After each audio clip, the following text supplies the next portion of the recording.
Unavyoshangilia hivyo, Bwana kutendee mema na muujiza magharibi ya leo.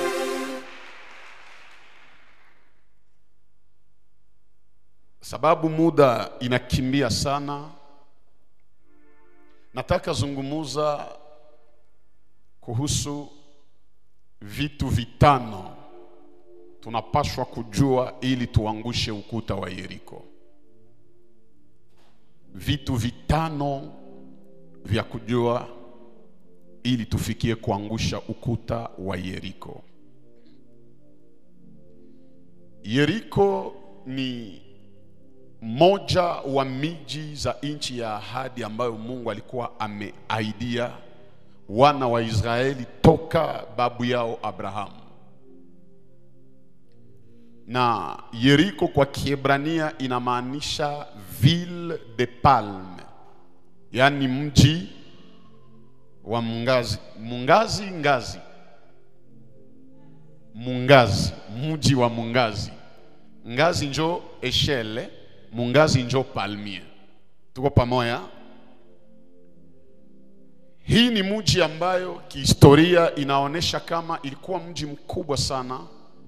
Ilijulikana kwa ajili ya vitu vikubwa vilikuwa nafanyika ndani ya mji hii. Uchuruzi ilifanyika ndani sana, na mulikuwa sana ambiance. Juu kwenye wachuruzi viko, watrafikan viko, ambiance haiko sake pale sana. Lakini pia ni mji ambao ulijengwa kwa hali ambayo ni ya usasa, hata kama walikuwa wakati wa zamani. Ilizungukwa na ukuta mkubwa sana ambao wataalamu wanasema juu yake ile lupango ibalitia, aseme magari hata 2 au 3 zilipashwa pishana. Maana ilikuwa ni mir au mirai, lakini yulu kule batu wanaweza ishi yako hata muma inchi zenye amuna uongozi mzuri, batu ya kifua wangejikangia kule yulu wanafanya maparsele zao kule. Na ilijengwa katika hali ya ajabu sana, kiasi kwamba walioijenga wakajua hata tremblement de terre ipite ae, ile lupango haiwezi anguka. Na wakajua hata adui akuje namna gani, hakuna anayeweza kuingia katika mji hii wala atushinde. Lakini ukubwa wa Mungu ni kwamba waliojenga mji ule walijua watakaa pale milele na hakuna atakaye waondoa hapo. Kumbe katika mawazo ya Mungu, taifa la Israeli ambao walionekana hawana makao, ile ambayo wengine biko na jitapia, njo mji ambayo Mungu anawaandalia. Mtu asijitapie vitu na wewe hauyafika, sirtu kama uko na Mungu, sababu anaweza kuwa na vitu anavizingatia, anafikiria vitaishia kwake, kumbe iko na kuchungia bila yeye kujua. Utakapofika Jehova anakupatia vile vitu. Niongee tu na wenye waliokipe fasi yako, liko pale pendant un temps, lakini leo ni muda wako kuingia pale, na wao watatoka, watahamishwa. Hata waweke magarde furo ae, wewe ukifika Mungu atakurahisishia njia na utateka nyara maeneo yote ambayo Bwana alikuandalia. Mtu wa uzima aseme amina na ifanyike kwa maisha yake. Niko naona mtu mwenye walinyanganyaka fiancé, Mungu atatosha ule mtu pale na bunyumba inakuwa haki yako.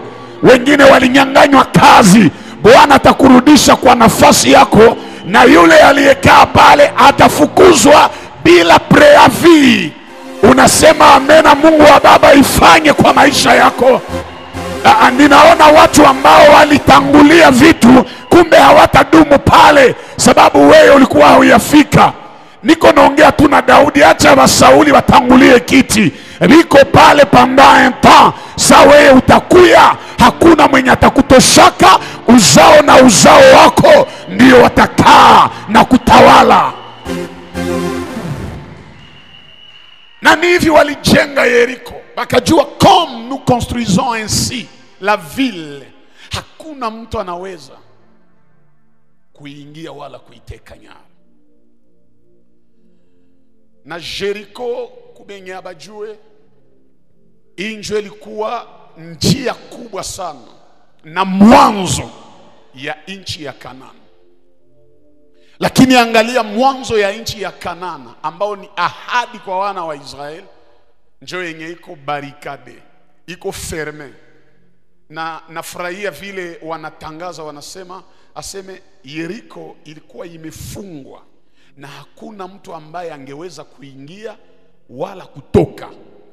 Manake Jericho ilikuwa bariere kubwa sana yenye benye liko ndani banajisentir biko msécurité, mais benye liko nje banajisentir en insécurité.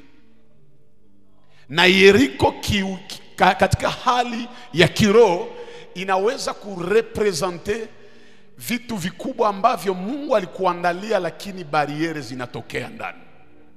Ni kweli Mungu anaweza kupa ahadi, lakini usifikiri kwa kufikia zile ahadi itakuwa urahisi. Kuna mipaka ambayo inaweza wekwa hapo, lakini tumaini ni kwamba hata mpaka iwekwe namna gani, alichokiandaa Mungu kwa ajili yako atakifanya na kukuingiza ndani yake. Unaweza kuwa na fiancé mwenye ni wa mapenzi ya Mungu, lakini mablokaje yanatokea. Maneno yanatokea na watu ambao wanakuchukiaka wanaanza sema kwa makusudi ya kutenganisha na ule mtu.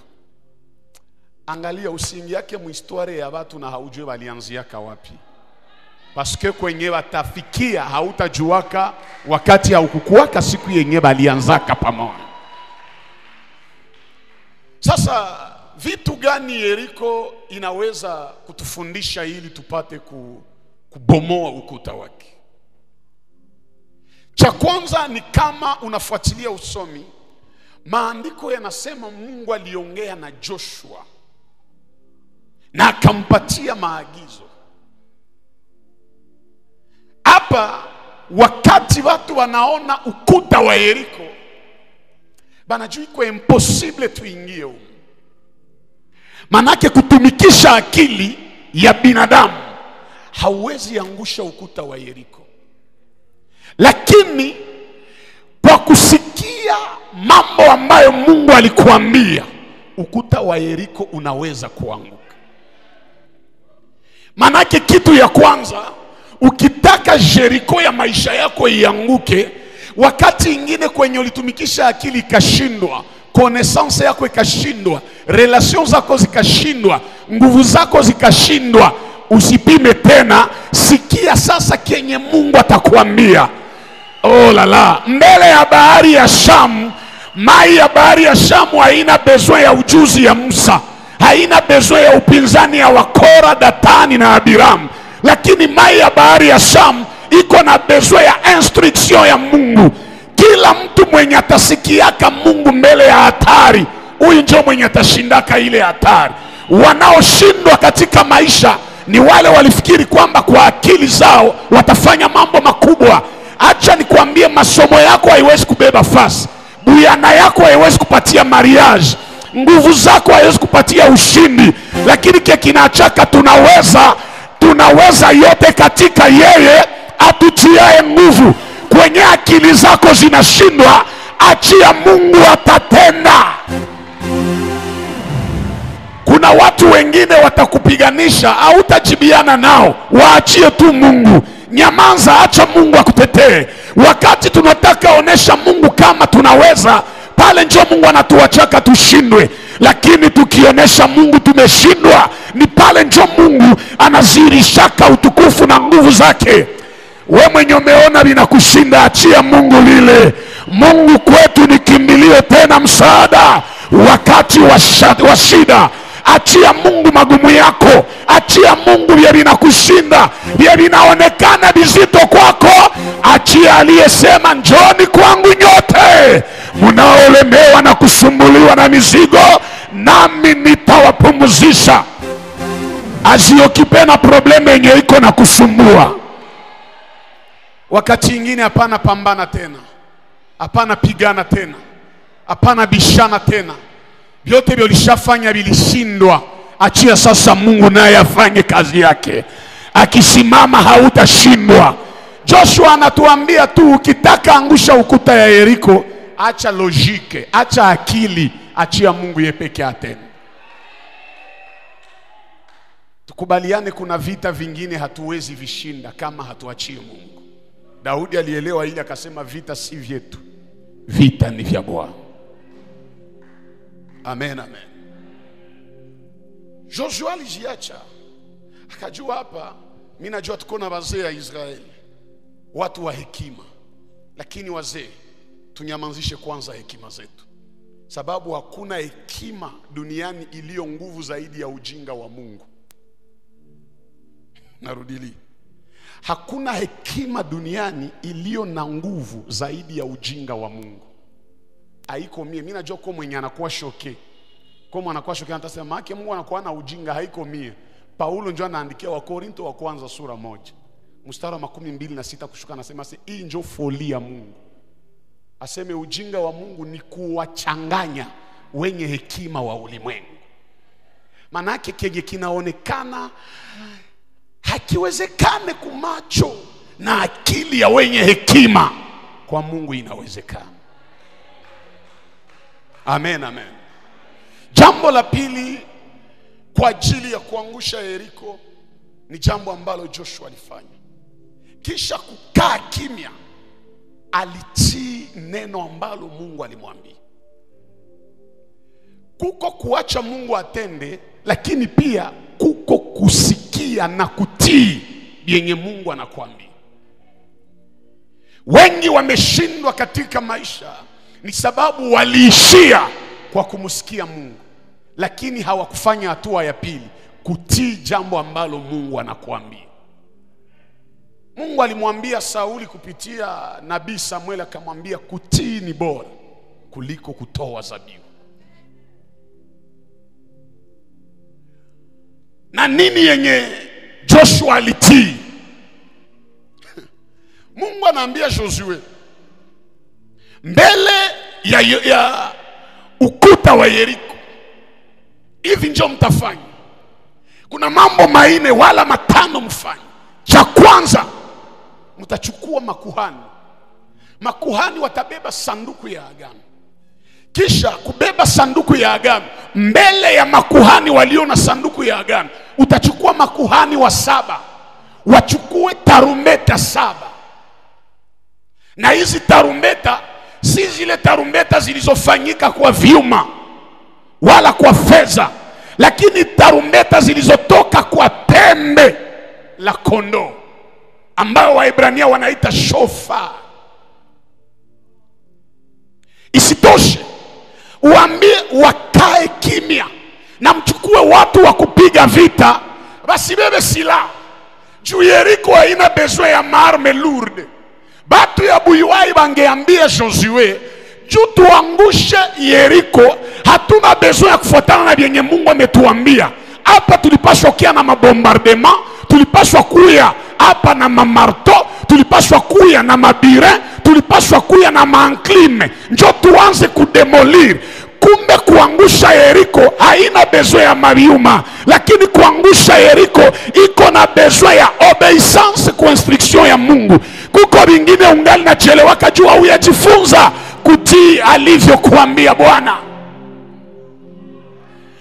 Atakayefanya mambo makubwa ni yule anayesikia ambacho Mungu alimwambia na anaiweka kwa matendo. Kuna vingine watu waligundua kisha kutimiza neno ambalo Bwana aliwaambia. Mungu anamwambia Ibrahim, unitolee mwanao umpendaye wa pekee Isaka, uende Moria, juu ya mlima ambao mimi Mungu nitakufunulia, ni pale utanitolea mwanangu. Abrahamu aliitika na akatiri yenye Mungu alimwambia. Yalijua Mungu ananibeba mtoto, kumbe mawazo ya Mungu hana besoin ya Isaki. Anataka onesha Abrahamu kama naweza kulomba mtoto, haikuwa seju mimi nakosa mtoto. Mtu mwanipe amena nifungule kidogo. Juu mkubaliane na mie, Mungu akiitika Abrahamu auwe Isaki, yeye atazaliwa ukoo ya nani? Nyuma ya Isaki njo Yakobo iko. Ifo Yakobo akuye juu Yesu aitwe mwana wa Yakobo. Sasa Yesu ataitwa mwana wa Yakobo na Isaki alikufaka zamani. Ukitii tu ya Mungu, Mungu atakufunulia zaidi ya yenyewe alikuambiaka. Nataka niambie Abraham, Mungu hana besoin ya Isaka. Mungu iko anataka njo kuonesha ukubwa ya Isaka mwenye uko naenda kumupresente. Edaer shaba nafika naye yulu ya mulima. Aseme Abrahamu aisha ligote mtoto wake. Anamtia yulu ya mazabao. Anataka mchinja. Mungu anatokea, anatuma malaika, anamwambia Abrahamu, Abrahamu, usimfanye mtoto mbaya. Nimeamini na nimeitika sasa. Kama unanipendaka juu haukunikatalia jambo nililokuambia. Na hapa Abrahamu alikuyaka iko na lia, iko na uchungu, meakarudia iko na cheka. Ukitii maagizo ya Bwana, kilio haitabakiaka mu maisha yako, ni kicheko njo itakuwa na kufuata. Niambilie jirani, kuwa na heshimia vya Mungu anakuambia utafika mbali. Mwambie pia jirani, unataka ufike mbali, sikia na kutii uongozi ya Mungu mu maisha yako.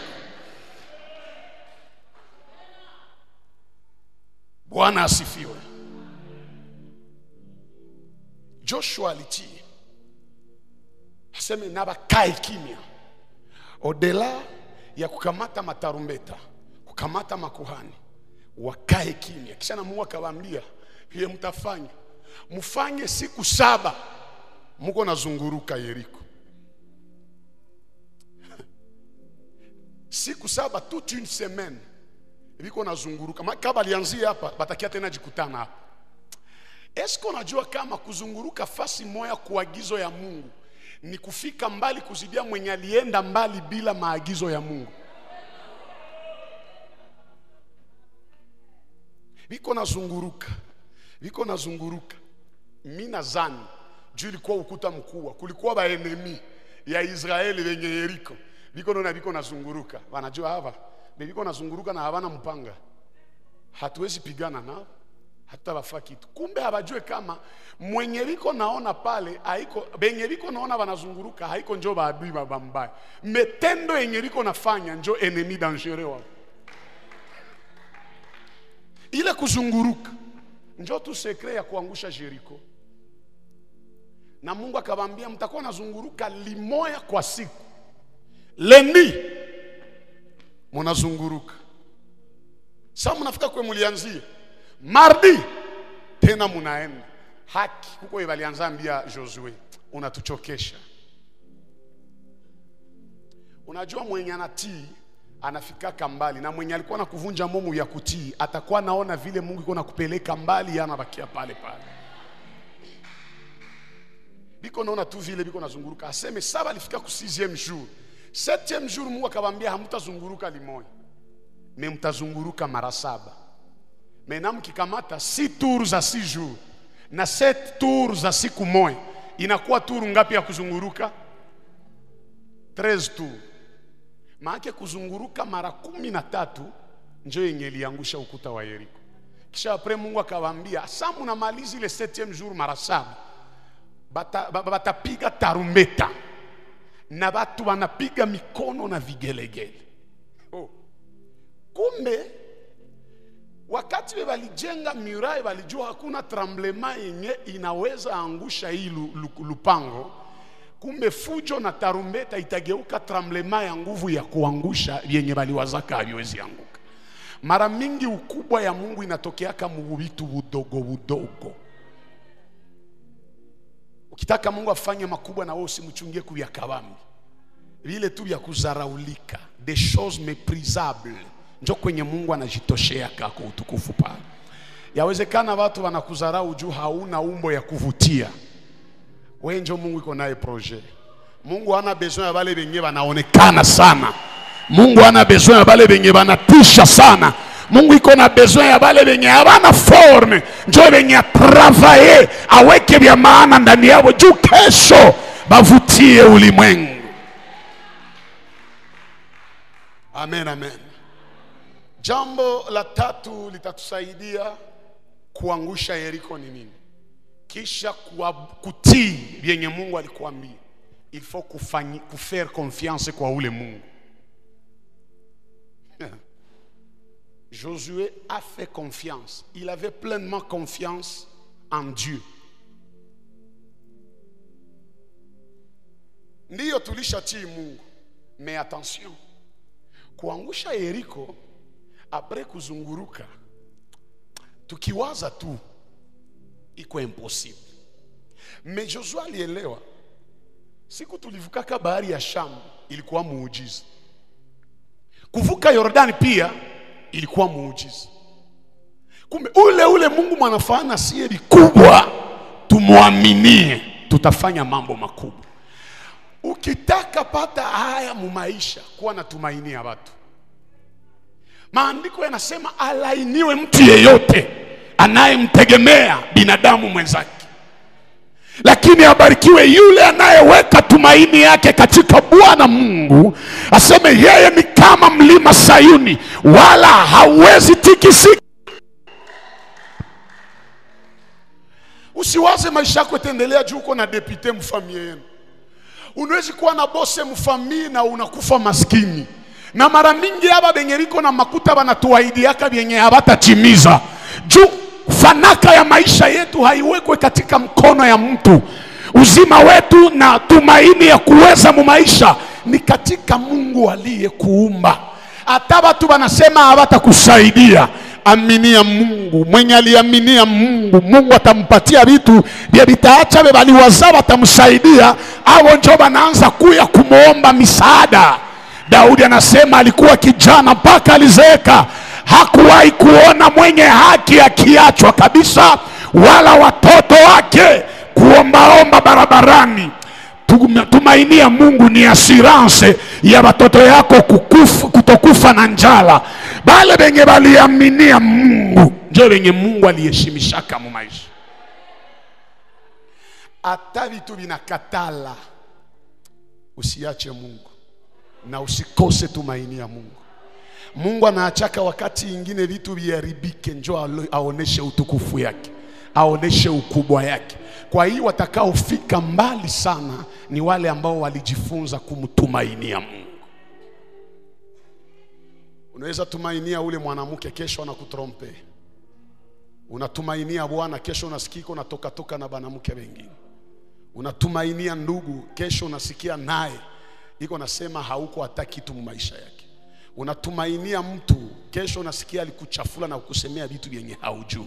Lakini mmoja tu mwenye tunatumaini yake na anatuelewaka hata mu udhaifu ni Yesu peke yake. Hata katika madhaifu yetu Yesu hata tutangaza, atatuelewa. Tukilia na tusogelea na tukausha machozi, na anatupatia tena tumaini kama hata havikukamata leo, kesho ataleta tena wakati mpya kwa maisha yetu na mambo yanaweza kubadilika wakati wote. Amen. Kitu cha ine ambacho Yeriko inatufunza hiki ni entre parenthèses, ni parenthèse mimi nafungua. C'est que Jericho hata itaanguka, mais Joshua hasabu wake mwenye alimtendea kama. Nigusie jirani, mwambie jirani usisabu mema yenye mtu alikutendea.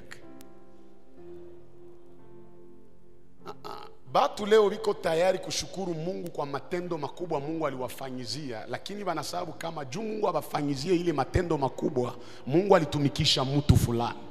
Sasa ni kweli ni mzuri ushukuru Mungu, lakini pia kuwa na esprit ya reconnaissance kumwenye alikutendea mema. Nilisemaka ukiona mtu anakupatia kitu usiwaza alikosa bakupatia. Kuna wengi wanamuombaka, lakini wengi ulikuwa prefere wake, njoo maana akakupatia. Lakini matukio makubwa ya watu leo, kuliko mshukuru watu waliowatendea mema, ni nyinyi ndio mnaishi tena kwa kuwabomoa, kuwachafua, kuharibia maisha. Tusidanganyane, inalumizaka wakati mtu alikutendea mema wewe unamrudishia mabaya. Inakeraka sana kuroho wakati mtu alijiima juu yako, lakini wewe unaanza ikala juu ya kumtakia mabaya na kuonesha watu kama ni mtu mbaya. Ni kweli hakuweza saidia watu yote, lakini kumbuka wewe alishakusaidia. Kwa hiyo usimuumize, mshukuru. Kuna mtu mmoja ambaye Joshua alikumbuka wema wake, jina yake Rahabu. Na Rahabu alikuwa kahaba. Historia ya mubaya, mero mzuri. Parkuru ya mubaya, lakini iko na roho mzuri. Wakati batoto ya Yeriko wote walikatala kupokea explorateur, bachunguzi bawili benye Joshua alituma, Rahabu alibapokea mnyumba yake. Aseme na bakabatafuta juu babaue, lakini Rahabu akabaficha, akabapitishia kudirisha na akabaponesha.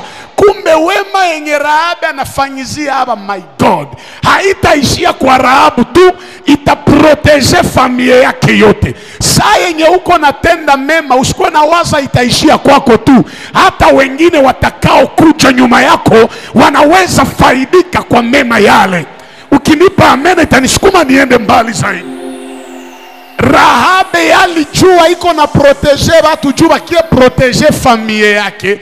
Kumbe haiko tu nafanya ke protection ya familia yake ikuwe effective tu, lakini nini itatokea? Hii wema ya Rahabu inamchomeka mulinye abenye batazalaka Yesu. Juu Rahabu akaoana na mtu banaita Salmon. Salmon ndio mwenye akazala Boaz. Boaz akakuya kuzala Obed. Obed akakuya kuzala Yese. Yese akakia zala David. David anazala Salomo. Na mu Matthieu 1:1 banasema généalogie de Jésus-Christ, fils de David, fils d'Abraham. Manake mukisema juu ya kuzaliwa ya Yesu, parmi banamuke 5 benye banatia mgenealogie ya Yesu, Rahabu naye wema yake itamchomeka pale. Wema yenye unafanya leo inaweza kutia historia ya bakubwa. Mema unaofanya inaweza kutia mcours de grand. Ndio maana usichokake kutenda mema. Nitie moyo mwenye anatenda mema banamvunja moyo. Usiache tenda mema juu balikuvunja moyo. Wewe endelea tenda mema. Mema hayo zake. Kuko siku Mungu atafanya uvune yenye uko na panda kwa uzuri. Narudilia, Mungu akufariji wewe unatendaka mema. Ulisha kutanana tu na bakuvunja moyo. Mungu akuletee sasa benye batarekonetre benye ulishaka fanya. Tuko tuna watu bakuprofite yetu, me habana esprit ya kurekonetre benye tulibafanyizia. Rahabu alipata neema. Na muni comprendre hapa bien. Mwenye naona Joshua iko natafuta acha Rahabu, atamwambia unamuacha juu ya nini? Mbona iko na tabia mubaya? Joshua atabajibia tu alikuwa na tabia mubaya, me alitusaidia. Msiko tu naona kote mubaya ya watu. Kwa hii acha ile maisha ya kujije. Hauna testere ya kuwa najua mtu anaweza badilika wakati gani au hata badilikaka. Kuna watu walikuwa wabaya jana, leo Mungu akawabadilisha na ni watu wazuri leo.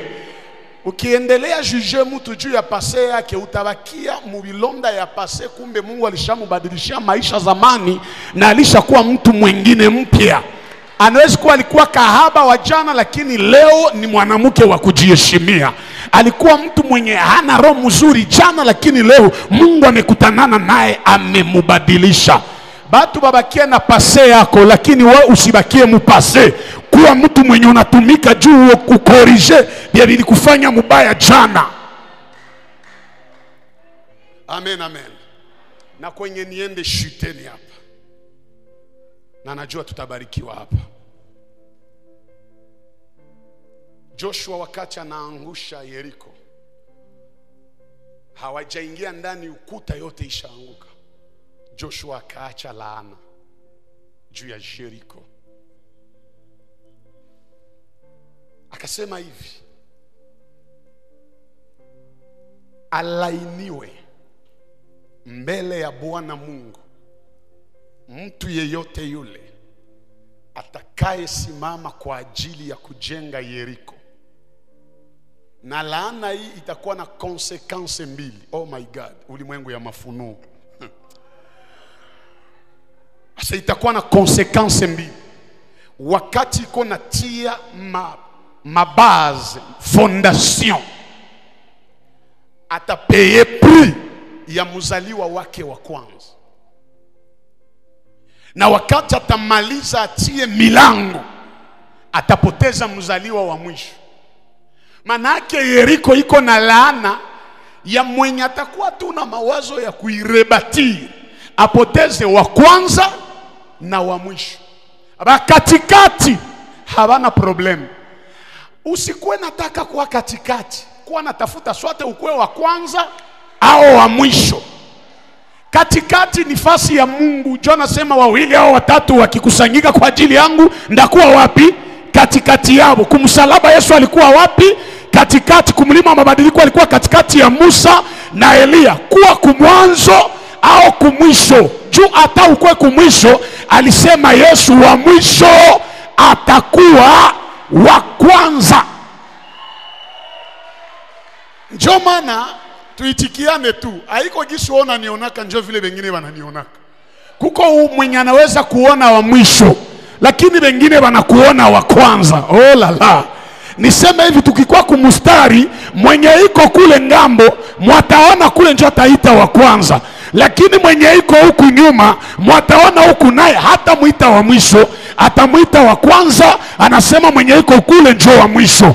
Usitake watu yote wakuelewe sawa sawa. Kuna wamoja hawatakubaliana na we, banana na beba naelewa kwenye Mungu amekufikisha. Sijue kama uko mtu iko nanielewa kabisa. Haseme wa kwanza njoo atakufa na wa mwisho, na miaka ikasogea. Ndugu moya bila Mungu kumwambia, jina yake Yeli wa Beteli, akasema mie ndajenga mji, na akajenga Yeriko. Alijenga wakati yenye mfalme mubaya iko na tawala, mtulihubiri dimanche, mfalme Ahabu, le roi Akab. Seme huyu jamaa akajenga vile. Sali anza tuti ya fondation, mtoto wake wa kwanza akakufa. Akamulia na akaendelea jenga. Sali yalisha, mtoto wake wa mwisho akakufa. Mais chose grave, anaijenga, anapoteza watoto. Si tukawaza unabii Joshua ya laana imemalizika.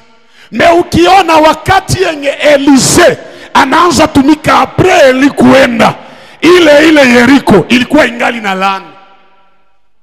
Juu aseme udongo inchi ilikuwa na haribiki, ilikuwa sterili, haizai. Na maji ilikuwa mabaya. Balikuwa wakipanda mimea haitaota, mai nayo hailete uzima, inaua. Mpaka mtumishi wa Mungu Elisha akaomba chumvi na akaomba sahani, bakamubeba kusource, aseme sali tia kusource, mai kakuwa bien na inchi kakuwa bien. Oh mon Dieu. Hapa katika Ufunuo tunaona na Elia, ukisoma Biblia alipitaka Jericho na alikuwa incapable kutosha laana yenye Josue aliachaka. Juu ya nini? Juu Josue na alikuwa na baba yake wa kiroho, jina yake Musa, njoo aliachiaka Josue manto. Sasa yenye fisi alifanya, ilifo mwingine fisi njoo mwenye akie likorije. Asa gisi Elini pere, hakuna gisi atoshe laana yenye fisi mmoja aliachana haiko wa mulinye yake. Me wakati Elise anakuya, anaelewa iko na double portion, akatosha ile laana. Lakini nikienda mbali zaidi, malgre Elise na aliitosha, hii Yeriko iliendelea kukua tu na mikoshi. Juu ikazala watoto wawili, mmoja Bartimeni kipofu, mwingine Zakayo mtoza ushuru mfupi sana. Manake ilikuwa ingali na laana. Ilibidi sasa ambaye atakuya kuondoa laana asikuwe mtu ambaye atakuwa wawili, lakini ye peke atakuwa à la fois le premier et le dernier. Apocalypse chapitre 22 verset 13, Yesu anasema je suis le premier et le dernier, je suis l'alpha et l'omega. Mtu mwanipe amena nichamushe vitu hapa kidogo. Amina yenye uko na nipe na nisukuma niende mbali. Njoma na utangalia mparkuru ya Yesu. Hakuendaka Yeriko sana, alipitaka tu Yeriko limoya. Aliingia na akatoka. Oro kuingia ile ni base, na kutoka ile ni port. Manake ifale Yeriko inapona. Na nikiingia katika ulimwengu ya mafunuo, Yeriko ya kweli iliyopata laana ni picha ya ulimwengu kwa ajili ya dhambi ya Adamu. Ulimwengu yote iliharibika, na Mungu wa mwenye baba aliyeseye kuokoa dunia lilishindikana. Ilibidi atume yule ambaye ataitwa wa kwanza na wa mwisho. Gisi Yesu ni wa kwanza na wa mwisho, my God, aseme Yesu yepeke akajiita mlango, na Yesu yepeke anaitwa msingi wa kanisa. Manake ukitia msingi Yesu iko, na ukifika kumulango Yesu iko. Yesu alitosha laana, ataba kuchilia misingi ya jamaa ye. Ukikuwa na Yesu utapata msingi ya mpya, na ile ya jamaa inatoka. Ni msingi gani walikuweka? Kama ni msingi ya umaskini, mimi naweka Yesu akuwe msingi ya utajiri. Ni mlango gani walikuchilia? Kama ni mlango ya seliba, Yesu ageuke mlango ya mariage kwa maisha yako. Unaenipa amina 3 Mungu apotre aifanye kwa maisha yako. Sema amene mara 3 niongee tena. Yesu manake kama vile wa kwanza na wangapi? Kukufa yake kumsalaba ifale inafungula. Oh mon Dieu. Sasa Yesu kukuya okoa dunia haikuishia tu kudunia. Juu yeye hana double portion. Yesu yuko na triple portion. Jésus, il n'a pas seulement nani double portion, yeye yuko na triple. Alielewa kama ndugu Elize alikuwa na double portion, mie sitakuwa na double portion, mimi ndakuwa na triple. Ndio maana kasema tout pouvoir m'a été donné. Portion ya kwanza ni mbinguni, portion ya pili ni kudunia, portion ya tatu ni kuzimu. Oh mon Dieu. Sasa Yesu akikufa hatafungula tu dunia, hata mbingu itafunguka, hata kuzimu nayo itafunguka. Alifungula dunia ye. Sasa alikuwa kumsalaba juu ni wa kwanza na wa mwisho. Ilibidi dunia ioneshe kama imefunguka, budongo ikatapika, watu walikufaka. Atafungula kuzimu aye. Ilibidi afungule séjour de mort, na mili ya watakatifu waliokufa, ba Abraham, ba David, ba Salomo batoke. Na leo anageuka fungulo ya mbingu juu ya wokovu yenye alikupatia. Mimi na wewe tuko kudunia, lakini tuko deja na fungulo ya kwenda mbinguni. Kila mwenye iko na Yesu mbinguni yake. Kila mwenye iko na Yesu mbinguni yake. Njoo maana hata batakuima vya dunia, mbingu itafunguka inakupatia vingine. Vyenye dunia haiweze kupatia, mbingu ikupatia hivyo kwa jina la Yesu. Kama dunia ikukondania hautazalaka, mbingu itakupatia watoto.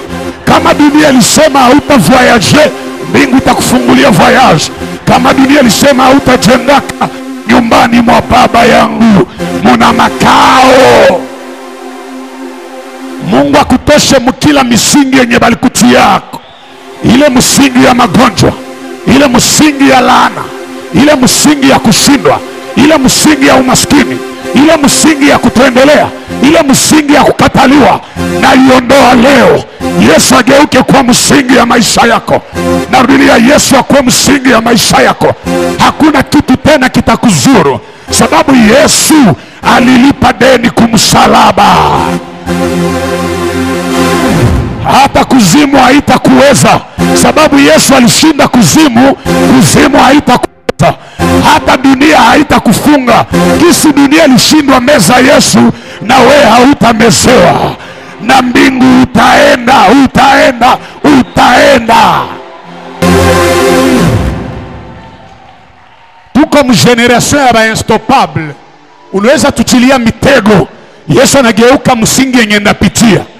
Ukinichilia kibambazi, niko na Yesu mlango. Probleme haiko kibambazi, me probleme ni kukuwa na mlango. Nikikuwa na mlango, hata mulinitia mkatre mir, ndatia ile mlango na njia inaonekana. Hata watu wakufungie njia, Yesu atageuka mlango na utapita, utaendelea. Nasema utaendelea. Anza ambia Bwana kwenye huko, anza ambia Bwana kupasulie mlango, akufungulie njia. Nani mwenye ataita baba? Nani mwenye atasema mbingu imfungulie milango? Laana waliokuwekea ianguke. Niliwaza utaomba zaidi ya jirani, niliwaza utaomba zaidi ya hapo. Ninaona watu wa imani, watu wa kiroho, watu wa uzima wanaanza elewa. Sijui walikutiliaka misingi gani. Walisema hautajenga, walisema hautaendelea, walisema hautafanikiwa.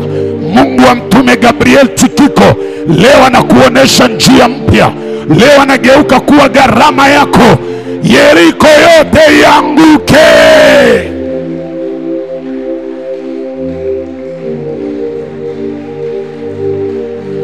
Oh my God, oh my God. Ninaona watu wa kiroho wanaanza elewa. Vile uko napanda, Mungu wa hii madhabahu, Mungu wa agano hili akukumbuke, akuone. Haijalishi ni nani aliweka laana kwa maisha yako. Leo Mungu wa Baba iondoe.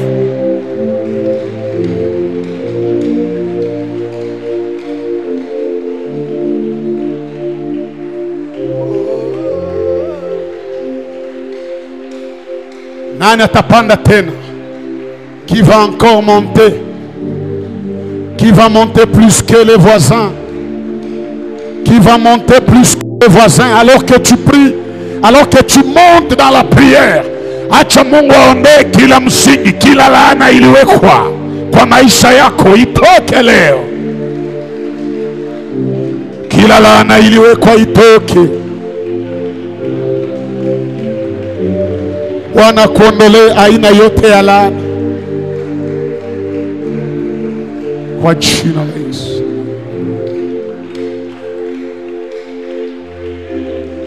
Oh yes, oh yes, oh yes.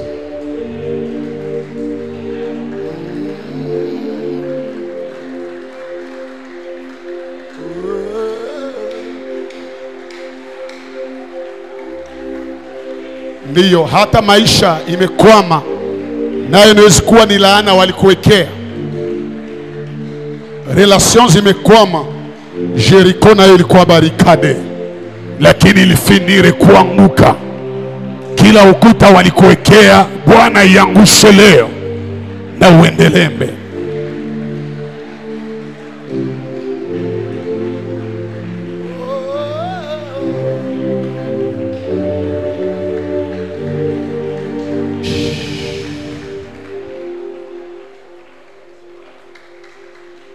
Weka mkono wako kuume juu.